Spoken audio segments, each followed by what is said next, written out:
कई बार आपने अल्ट्रासाउंड कराया होगा जिसमें कि लिखा हुआ आता है ovarian cyst, simple ovarian cyst, और जिसको यूजुअली किसी भी तरह की कोई ट्रीटमेंट की ज़रूरत नहीं होती। देखिए, सिस्ट जो सिंपल सिस्ट होती है वो देखने में आप इस तरह से समझ सकते हैं जैसे पानी का बुलबुला होता है।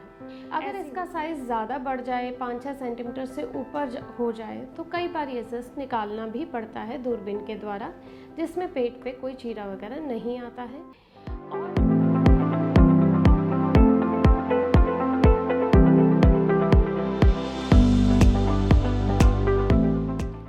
हेलो फ्रेंड्स, आज हम बात करेंगे ओवरी में होने वाली सिस्ट के बारे में, यानी अंडाशय में होने वाली गांठ के बारे में। ओवरी में सिस्ट या गांठ कई प्रकार की होती है। इसको हम मेनली 2 प्रकार में डिवाइड करते हैं, एक बेनाइन और एक मैलिग्नेंट। बेनाइन मतलब जिसमें कैंसर नहीं है, और मैलिग्नेंट मतलब जिसमें कैंसर है।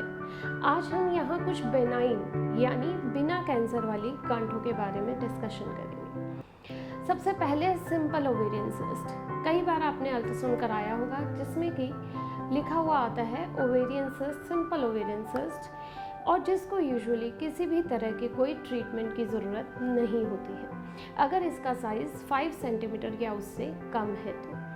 सिस्ट का मतलब क्या होता है? अधिकांश लोग ये समझ नहीं पाते। उन्हें लगता है क्या ये गांठ है, क्या ये ट्यूमर है, क्या ये उनके शरीर को नुकसान देगा, वगैरह वगैरह। देखिए, सिस्ट जो सिंपल सिस्ट होती है वो देखने में आप इस तरह से समझ सकते हैं जैसे पानी का बुलबुला होता है, ऐसी होती है। और बनती किस वजह से है?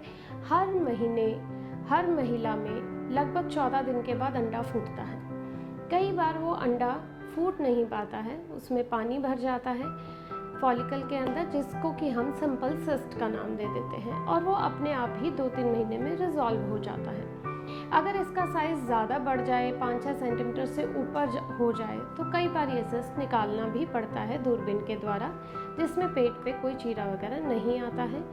और कई बार क्या होता है कि अंडा फूट जाता है, लेकिन पीछे जो फॉलिकल होता है उसमें ब्लड भर जाता है, तो ब्लड की गांठ बन जाती है।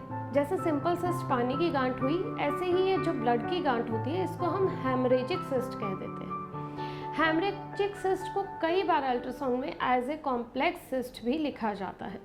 कॉम्प्लेक्स सिस्ट का मतलब होता है कि वो सिंपल नहीं है, सिर्फ पानी नहीं है, इसके अलावा भी उसमें कुछ है, जैसे कि ब्लड हो सकता है, जैसे कि कोई सॉलिड कंपोनेंट हो सकता है।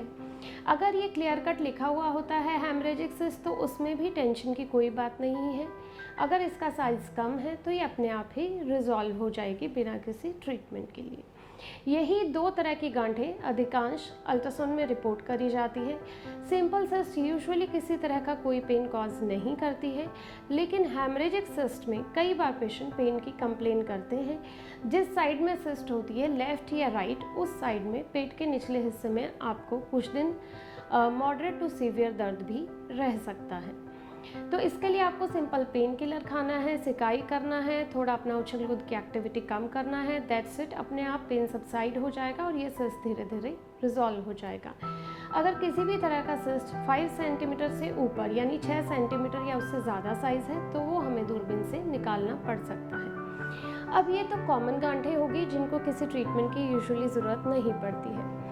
एक गांठ होती है जिसको कि एंडोमेट्रियोमा कहते हैं। ये भी ब्लड की गांठ होती है, लेकिन ये बहुत लंबे टाइम से धीरे धीरे धीरे धीरे ब्लड इकट्ठा रहता है, जिसकी वजह से ब्लड की भरी हुई गांठें बन जाती हैं। इसका ट्रीटमेंट बिल्कुल अलग रहता है, और इसके लिए हम डिटेल में अलग से चर्चा करेंगे कि एंडोमेट्रियोमा का क्या इलाज होना चाहिए, क्योंकि ये आपकी एज, कंप्लेन, बहुत सारे विषयों पे डिपेंड करता है कि उसका क्या ट्रीटमेंट हम कर सकते हैं, जो कि मेडिकल भी हो सकता है और सर्जिकल भी हो सकता है। एक और बहुत ही इम्पॉर्टेंट सिस्ट होती है डर्मोइड सिस्ट।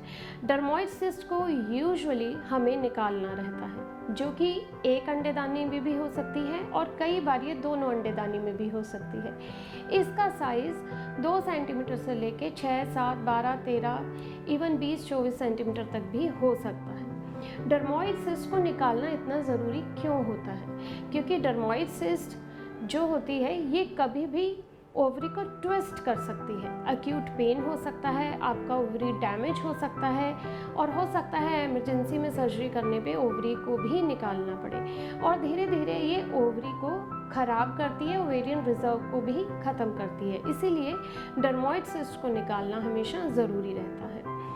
अब हम बात करेंगे प्रेगनेंसी में। जितनी भी तरह की मैंने आपको गांठें बताई, जो कि मोस्ट इसमें मैंने जो बहुत ही कॉमनली गांठें मिलती है या अल्ट्रासाउंड में रिपोर्ट होती है, उन्हीं के बारे में ही डिस्कशन किया है। ये सब गांठें प्रेगनेंसी में भी देखने को मिल सकती है।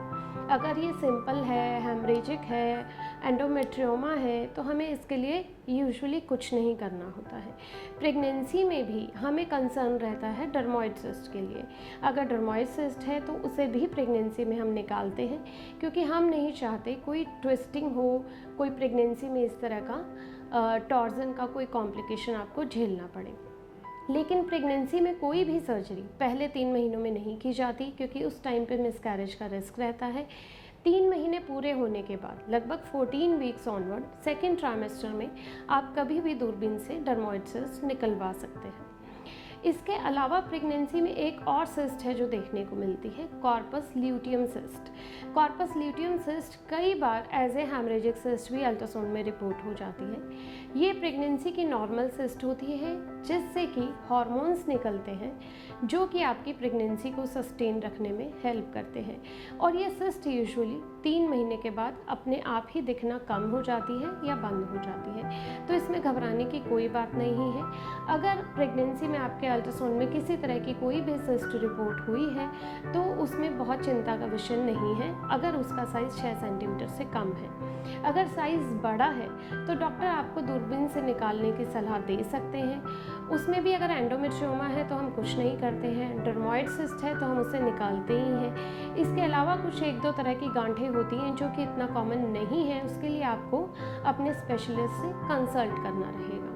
आई होप मैंने आपको आपकी कुछ क्वेरीज सॉल्व करी होंगी। फिर भी कुछ क्वेरीज अगर रह गई हैं तो आप नीचे लिखे कमेंट सेक्शन में लिखकर पूछ सकते हैं। हम रखें आपका ख्याल।